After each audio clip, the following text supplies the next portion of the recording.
My beloved brothers and sisters, today I want to speak about something very important, something that affects every single one of us, whether we realize it or not, and that is halal food. Yes, what we put into our mouths, what we consume every day, it actually shapes our hearts, our minds, and even our du'as. Halal food in Islam goes far beyond simply avoiding pork and alcohol. While these are the most commonly recognized forbidden items, the concept of halal is holistic and rooted in deep spiritual meaning. Allah has set a framework not only for what we eat, but for how we eat, where it comes from, and its impact on our heart and soul. Many Muslims today are quick to say something is halal just because it doesn't contain obvious haram ingredients, but Islam encourages us to go deeper and be more thoughtful. The term halal means permissible, but the Qur'an often pairs it with the word tayyib, which means pure, clean, and good. So halal food is not just about what is allowed by law, but also what is spiritually wholesome and nourishing. This includes how animals are treated, how they are slaughtered, and even how food is processed and prepared. For example, meat may come from a halal animal, but if that animal was not slaughtered in the name of Allah, it is not halal to consume. Similarly, if food is cooked in oil previously used to fry haram items, or if it's prepared in a cross-contaminated kitchen, it can also fall into doubtful territory. A believer should strive not only for technical permissibility, but for spiritual cleanliness. This level of care reflects love for Allah and devotion to His guidance. It brings barakah, blessings, into our lives and homes. When we consume halal and tayyib food, our hearts are more inclined toward dhikr, remembrance of Allah. Our minds are clearer and our souls are more at peace. The importance of halal consumption is not just theoretical, it is deeply practical. What we consume directly affects our behavior, energy, and connection to Allah. Halal food purifies the body and soul. It fuels our worship. It becomes a source of spiritual nourishment. When a person eats with awareness of Allah, each bite becomes an act of worship. Conversely, when a person eats haram food even unknowingly, it can darken the heart and distance them from Allah. Even something as small as a bite of food that is haram can have a lasting impact on a person's spirituality. That's why the Prophet Muhammad encouraged his followers to be extremely cautious and careful. Furthermore, the Prophet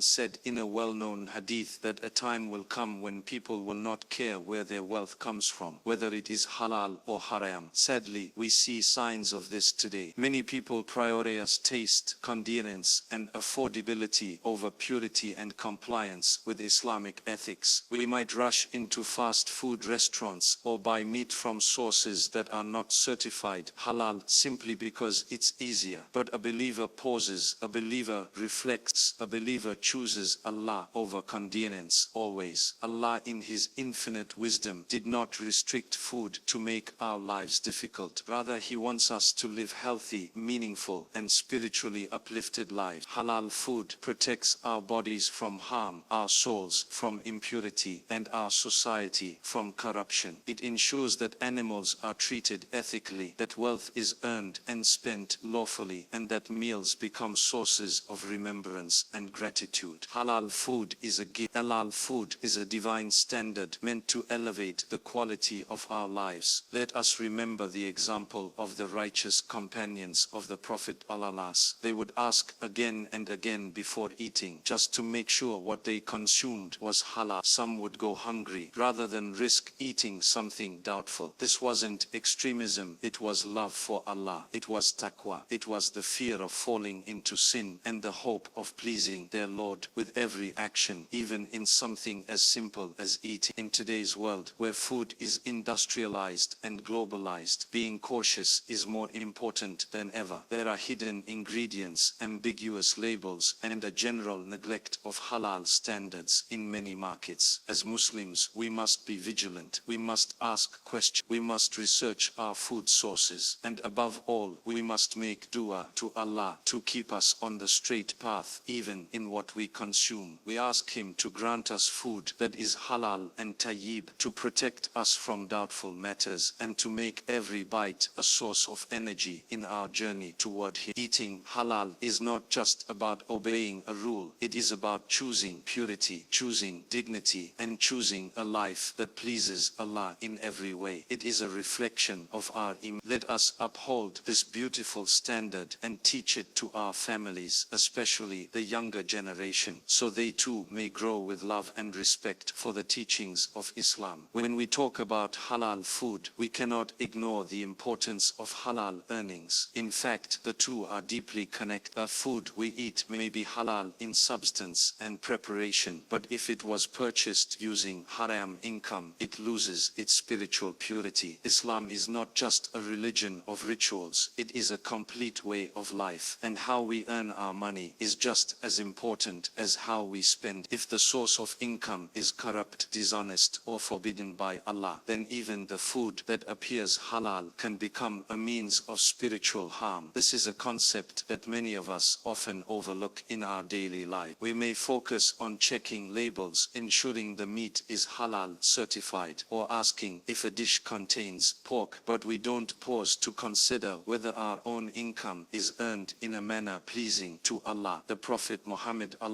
emphasized this in numerous hadith. He said that a time will come when people will not care whether their wealth is from halal or haram sources. This is not just a warning, it is a reflection of our time. Many individuals today work in jobs that involve cheating, lying, dealing in interest, riba, or promoting unethical products and services. When they bring that income home and buy food for their families, it seems like they are providing for their loved one. But spiritually, it may be causing harm rather than benefit. The body that is nourished with haram is deprived of barakah, of spiritual light, and of nearness to Allah. In the Quran, Allah reminds us repeatedly to eat from what is halal and good. In Surah Al-Baqarah, He says, "O you who have believed, eat from the good things which we have provided for you, and be grateful to Allah if it is indeed Him that you worship." This verse connects halal consumption to the idea of gratitude and worship. It means that if we are truly thankful to Allah and sincere in our worship, we will be cautious about how we earn and how we spend. We will not just be grateful with our words, we will show gratitude by obeying His commands, even in our financial dealing. There is a hadith in Sahih Muslim where the Prophet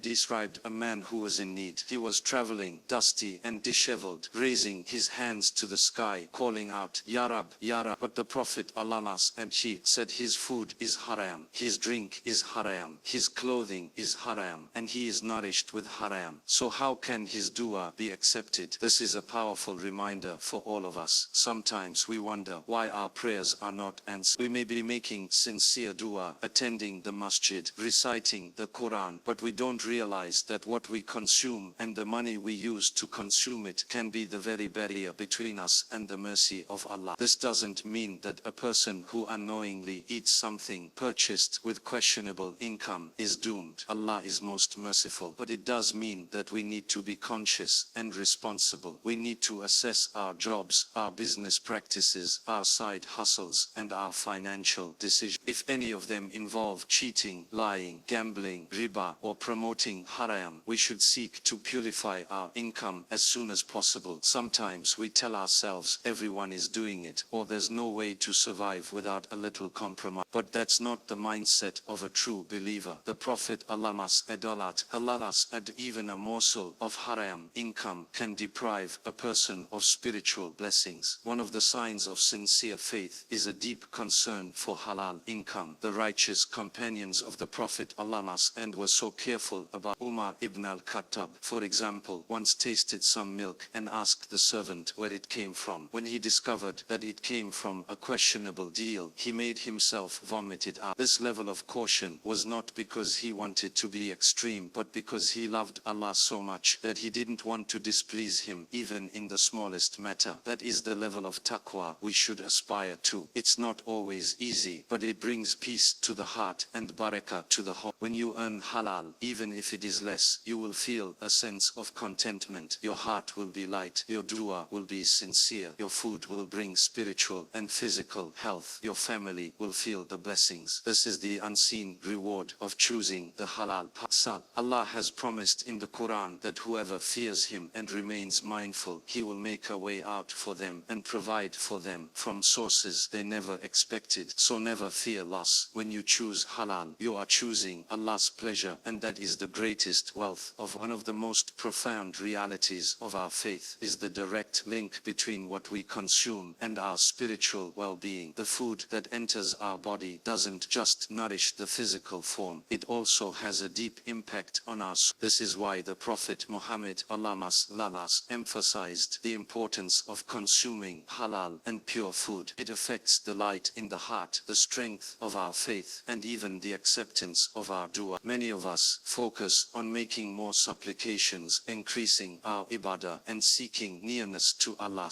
but we often forget to examine something as fundamental as what we are eating. If a person eats haram, or even food purchased with haram income, it can act as a barrier between them and Allah. Even though externally they may appear righteous, internally the spiritual nourishment is missing. The light that comes from halal sustenance cannot be replaced by rituals alone. The Prophet then described a man who was desperate in his dua. He had traveled a long distance. He was disheveled, his hands raised to the sky, calling out, Ya Rab, Ya Rab, a situation where acceptance of dua seems almost guaranteed. But then the Prophet Allah said, his food is haram, his drink is haram, his clothing is haram, and he is nourished with haram. How then can his prayer be answered? This hadith, narrated in Sahih Muslim, is not just a warning, it is a wake-up call. It tells us that spiritual success is not just about what you say in your dua, it's also about how you live your life, what you eat, and how you earn. There is something deeply spiritual about food in Islam. It's not just fuel for the body, it is also nourishment for the soul. When a person eats halal food with gratitude and awareness that food becomes a source of strength, clarity, and light, it energizes them for prayer. It gives them the ability to wake up for fajr. It increases their khushu in salah. On the other hand, when a person eats haram food or food that comes from doubtful sources, it becomes a heavy weight on the soul. It clouds the heart. It brings darkness. It makes the person lazy in worship, easily angered, spiritually disconnected.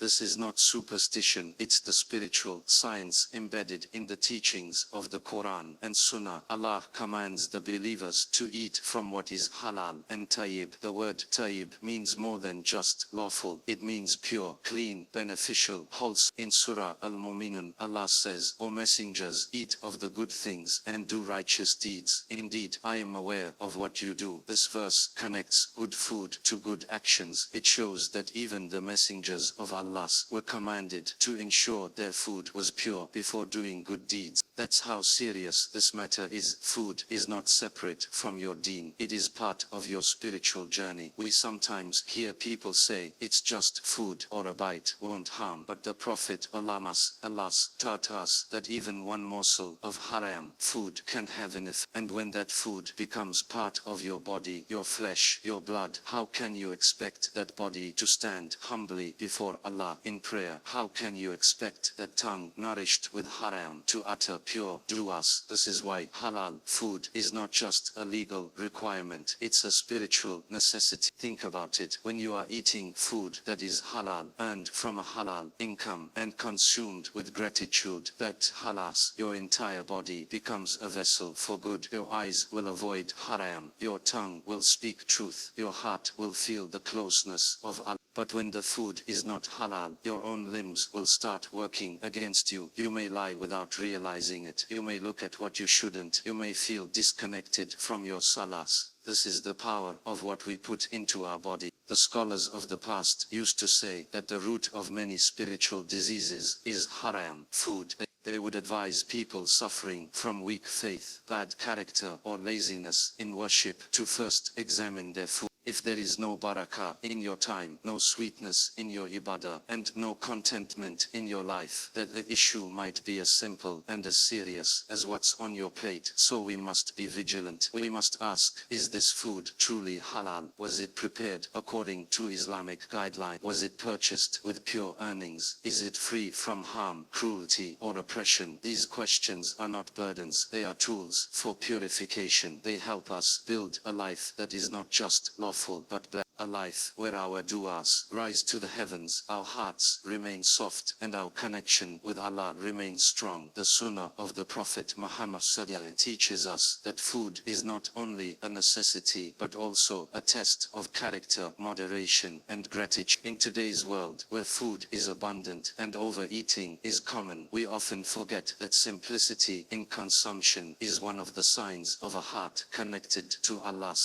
The Prophet Allah did not live to eat, he ate to live. He ate with purpose, with consciousness, and with gratitude. He taught his companions not to indulge in excess, even when food was available in abundance. His life was an example of restraint and contentment, and his approach to food reflects deep spiritual wisdom. One of the most well-known hadiths related to eating is where the Prophet Allah's son of the son of Adam does not fill any vessel worse than his stomach. It is sufficient for the son of Adam to eat a few mouthfuls to keep his back straight. If he must do it, then let 1/3 be for food, 1/3 for drink, and 1/3 for air. This hadith contains not just a physical guideline for eating, but a spiritual formula for contentment. Overeating leads to laziness, pride, and heedlessness. It makes a person sluggish in worship and more likely to fall into sins. Eating in moderation, however, keeps the heart light and the body active in the remembrance of Allah.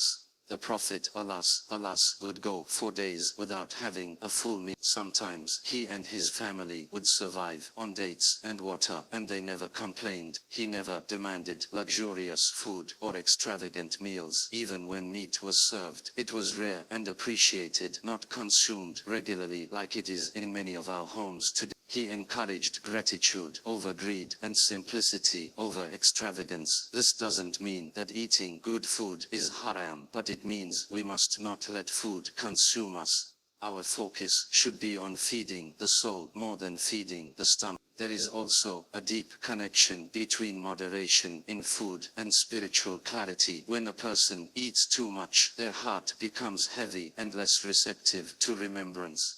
Sleep overtakes them. The sweetness of salah.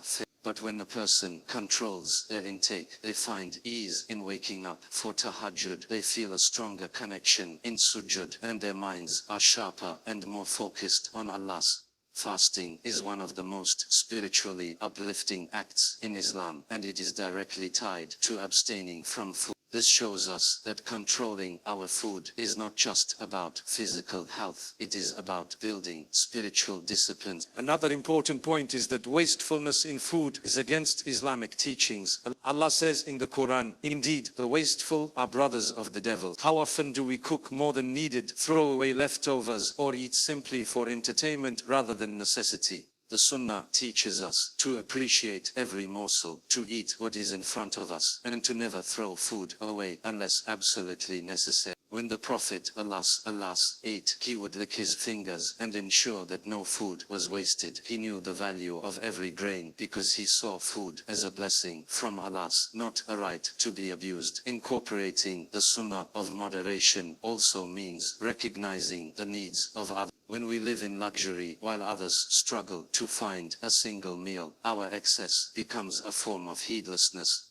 The Prophet Allah encouraged feeding the poor, sharing meals, and ensuring no one in the community went hungry. The more we reduce our intake and live simply, the more we are able to give in charity and help those in need. This is how we earn barakah, not by hoarding or indulging, but by giving and being content with less. Simplicity in food also trains the nafs ego to accept discipline. The nafs always wants more flavor, more options, more quantity. But Islam teaches us to train the nafs to say no when the desire is excessive, and to remember that true satisfaction lies not in the fullness of the stomach, but in the peace of the heart. When we follow the prophets, Allah's and let go of eating, we don't just become healthier, we become spiritually lighter. Our hearts become more attached to Allah, our bodies become tools for worship, and our lives become balanced and blessed. So let us strive to implement the Sunnah in our life. Let us eat to live, not live to eat. Let us eat with purpose, not with obsession. Let us avoid excess, avoid waste, and focus on food that is halal, pure, and beneficial. In doing so, we will not only improve our physical health, but also elevate our spiritual connection with the one who provides our sustenance. Alas, the most generous, the most merciful. In a world where identity is often shaped by social trends, peer pressure, and cultural influence, the concept of halal food stands as a powerful symbol of Islamic identity. Every time a Muslim chooses halal over convenience, purity over uncertainty, and obedience over indulgence, it is a silent yet profound statement. I submit to Allah's. Eating halal is not just a dietary restriction, it is a spiritual discipline and an act of worship. It affirms who we are as Muslims, especially in environments where Islamic values are not the norm. It reinforces our connection with our faith, our community, and our Lord. Halal food strengthens the Muslim identity because it requires awareness and intent. It forces a person to make conscious decisions. When a Muslim walks into a restaurant and asks about the source of the meat, or chooses to abstain from food out of caution, or brings their own meal to a gathering to avoid doubt, they are not simply making a food choice, they are choosing Allah's over society. They are saying, my love for my Creator is greater than my desire to fit in. These small quiet acts build spiritual confidence and protect the heart from slowly drifting away from the teachings of Islam. This is especially important in non-Muslim environments where halal food is not readily available. For many Muslims living in such places, maintaining halal consumption becomes a test of faith. It may involve missing out on certain social events, asking uncomfortable questions, or saying no when everyone else is saying yes. But this is exactly what makes it so spiritually rewarding. It is a form of jihad, striving against the nafs and the pressures of the world in order to stay true to Allah's. And the beauty of Islam is that even such seemingly small struggles are recorded and rewarded by Allah in ways beyond our understanding. Teaching children the importance of halal food from an early age also plays a critical role in shaping their identity. When parents explain to their children why we eat halal and why it matters to Allah, they are planting seeds of faith that will grow for a lifetime. A child who learns to ask, is this halal, is not just learning about food, they are learning about taqwa. They are learning to live with awareness of Allah. This consciousness will carry over into other areas of life, how they dress, how they speak, how they behave. It all starts with something as simple and regular as eating. Furthermore, halal food brings Muslims together. Communities form around halal grocery stores, halal restaurants, and shared meals that comply with Islamic guidelines. These places become safe spaces for Muslims to gather, support each other, and feel a sense of belonging. When Muslims eat together knowing that the food is halal, it creates trust and comfort. It builds unity and strengthens the fabric of the ummah. On the other hand, when halal is neglected or watered down, confusion and division begin to appear. This is why halal food is not just a personal matter, it's a community responsibility. Halal also serves as a bridge of dawah. Many non-Muslims become curious when they see Muslims being careful about what they eat. They ask questions, and those questions open doors to conversations about Islam.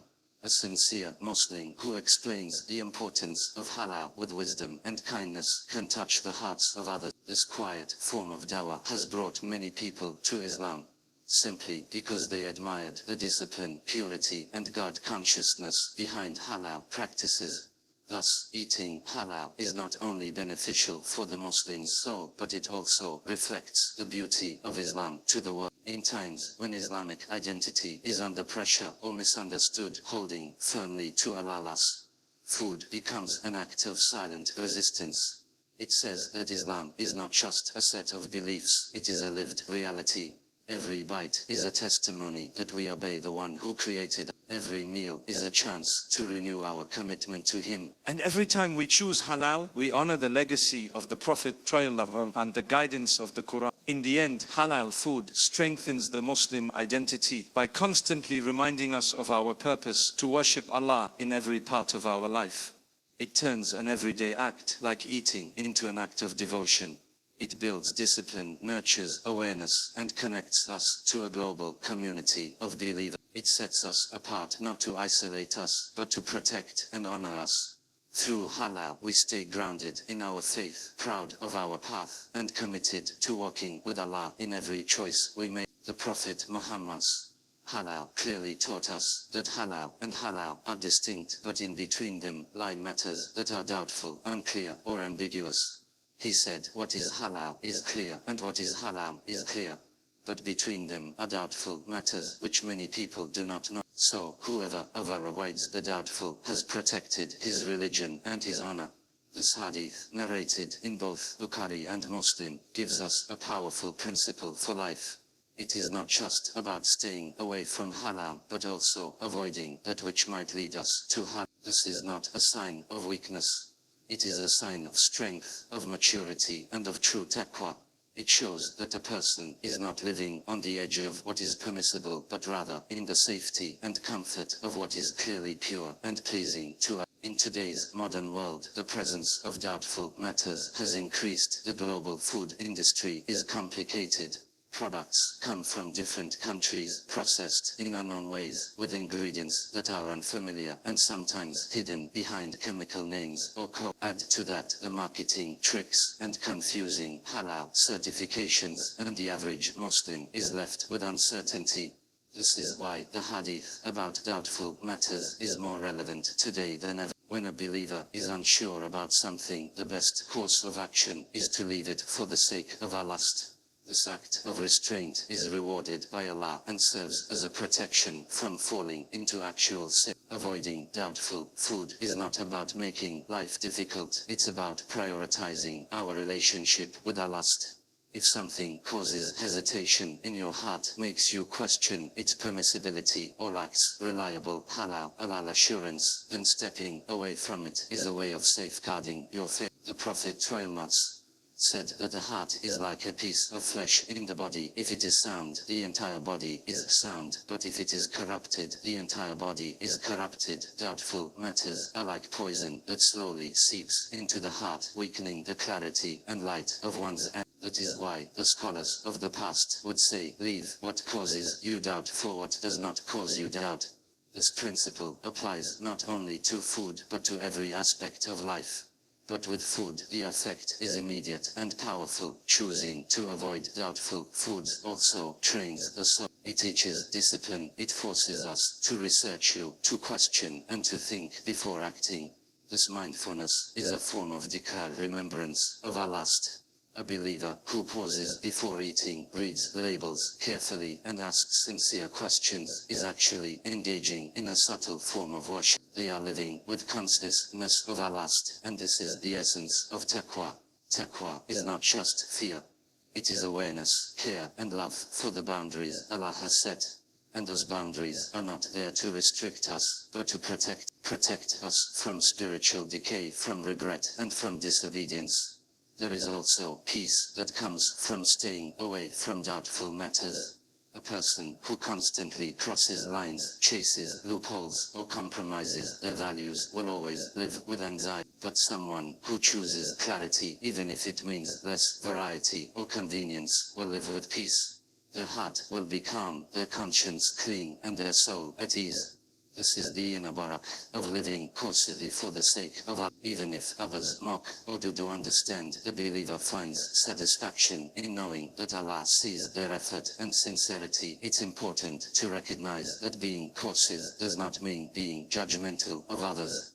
We are all on different paths, and we all face different challenges. Avoiding doubtful matters is a personal journey. It is between you and your Lord. When you do it for His sake, you will find doors open that you didn't expect. Halal alternatives will come, better choices will appear, and Allah will put barakah in what you have. He will replace your hesitation with certainty, your loss with gain, and your restraint with reward. In this age of uncertainty, the one who strives to avoid doubtful matters is like someone holding onto a burning coal. It is not easy, but the reward is immense. The Prophet Muhammad said that whoever leaves something for the sake of Allah will replace it with something better.